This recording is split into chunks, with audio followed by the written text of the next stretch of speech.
Ready? Start. Now, Sir, honorable members will recall that the bill was introduced in the House of the People on the 2nd September 1953. It has had a long history, and in one form or another it has been before the public since the end of 1949. In the statements of objects and regions, the various stages through which the bill has passed since 1946 have been summarized, and I need not recapitulate on this occasion the circumstances in which the then government of India took the decision in early 1946 to initiate an inquiry into the reform of our company law.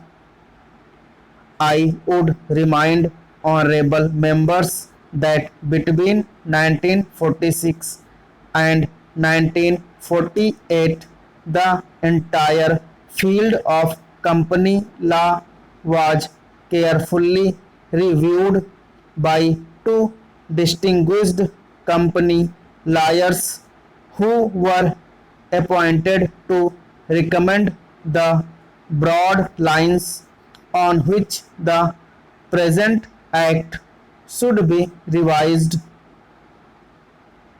Their recommendations were examined in the then Ministry of Commerce, and certain tentative departmental views which emerged were circulated in a comprehensive memorandum to all recognized trade and industrial associations, bar associations, the High Court, and the state governments.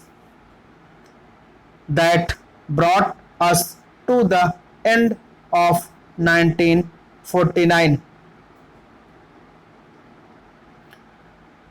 Many representations on this memorandum were duly received from chambers of commerce, trade and industrial associations, state governments, and the general public.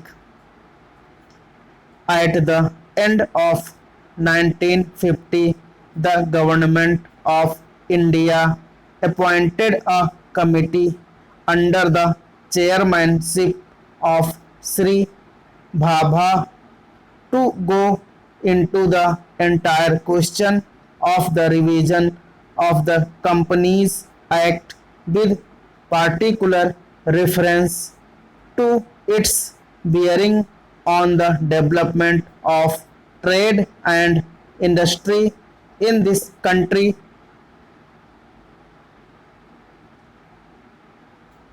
This committee examined a large number of witnesses in many parts of the country and submitted its report in March 1952.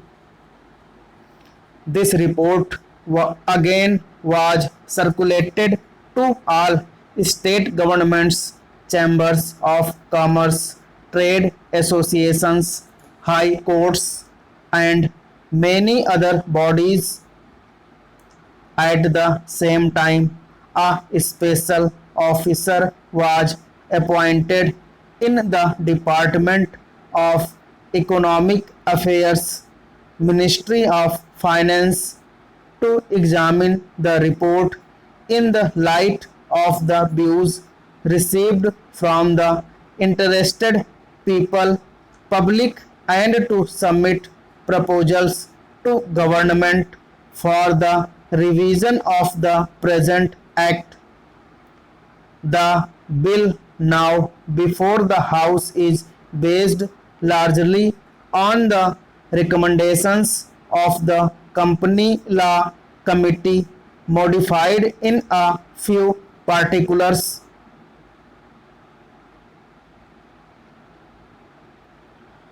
Honorable members will notice that so far as public relations go, the bill has covered adequate ground in a measure like the Companies Bill, however, which covers the entire field of the operation of joint stock companies.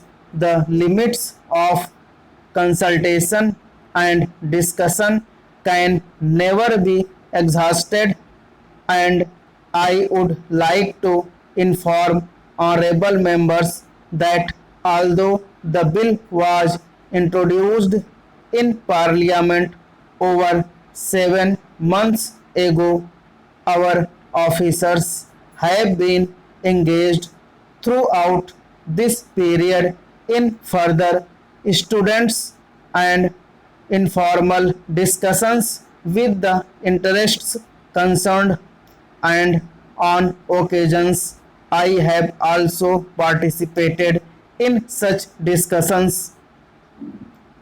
I have also given some further thought to some of the issues arising out of the bill, and I propose at the appropriate stage to bring before the select committee any changes in the provisions of the bill which seems to me to be worthy of consideration. In the light of this further examination, no honorable members will have noticed that the bill contains 6 clauses and 12 schedules. I think it is probably one of the longest legislative measures in recent legislative history, but its size might be regarded as misleading unless I make a few comments. The bill is both, one must remember, a consolidating and amending measures as mentioned in the statement of objects and regions. This is the first opportunity which has occurred since 1923 for the consolidation of the Companies Act. Advantage has been taken of this opportunity to redraft several long and complicated sections in the present Act, which have been split up into a large number of clauses. This is the largest single factor accountable for the increase in the number of clauses in the bill. New clauses embodying substantial changes in the present law would hardly constitute more than a small fraction of the bill. I would also draw attention to the structural changes in the bill to which a reference has been made in the statement of objects and regions. The redraft of the bill and the rearrangement of the existing chapters in the Companies Act in a more logical order have, I think, resulted in a noticeable improvement in the form of the bill, and I hope will facilitate better understanding and appreciation of the scheme. I wish that the act which came into effect long ago was implemented properly. I know that the minister here is very earnest in implementing it, but unfortunately, his colleagues at the state level are disappointing him.